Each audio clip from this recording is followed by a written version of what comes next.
So today I hit 100 subscribers today, and I feel very blessed, and thank you for your continuing support on this channel. So today I'm just gonna go a little background on UMIDIGI and just something that you should know before making a purchase. So UMIDIGI is a company that is based in Shenzhen City, and they've been making phones since 2012 of February. So they were found a little bit over 7 years ago.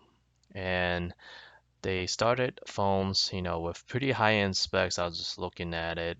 2012, they were already coming with, Super AMOLED screen. Obviously, back then they were a little bit smaller with, lower, smaller storage space and RAM.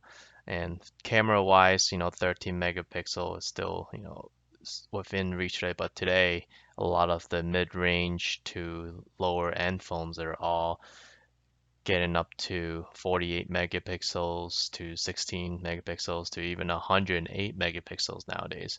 So the ones that I highlighted here are the most recent ones uh, that they announced with the F1 Play really started to kick off the UMIDIGI arena where more people are noticing their brands. So as you can see, January 2019, that's when they pushed out the new phone with the UMIDIGI F1, where that was in fact a flagship killer based on the specs, the look, and the performance of the phone.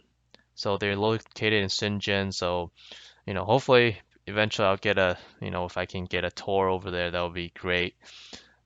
So if you please continue to support my channel, hopefully eventually I can get a tour with them. That would be great for this channel.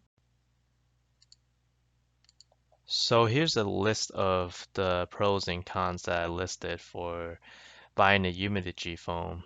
So they usually have unbeatable price comparing with their high-end spec to its peers like Blue Phone and a couple of the other ones out there.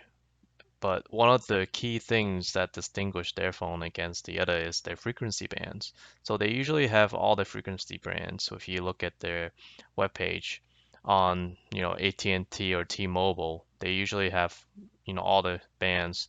Usually you don't find these phones a lot in a lot of the lower end phones, unless you buy like a Samsung or a main flagship like iPhone, where they consist of all the bands that are in the US.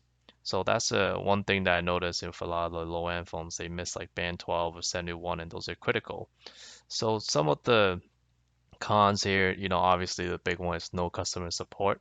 They have very little to almost none support in the US, obviously, and if you're trying to reach out to them for a warranty or something, good luck.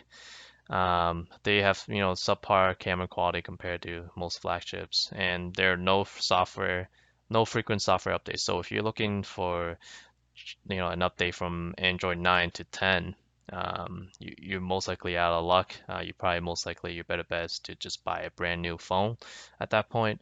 So with these lower end phones, as you know, you won't get as much updates compared to like if you buy like a Samsung S9, you probably get an update from Android 9 to 10 because those are bigger companies with a lot more abundant resource to push these updates to the consumers. But in this case, for $150 for this phone, you can buy literally like six, seven of these phones and one S10. So as always, thank you for watching this video. If you like this video, please thumbs up and subscribe to my channel. Thank you.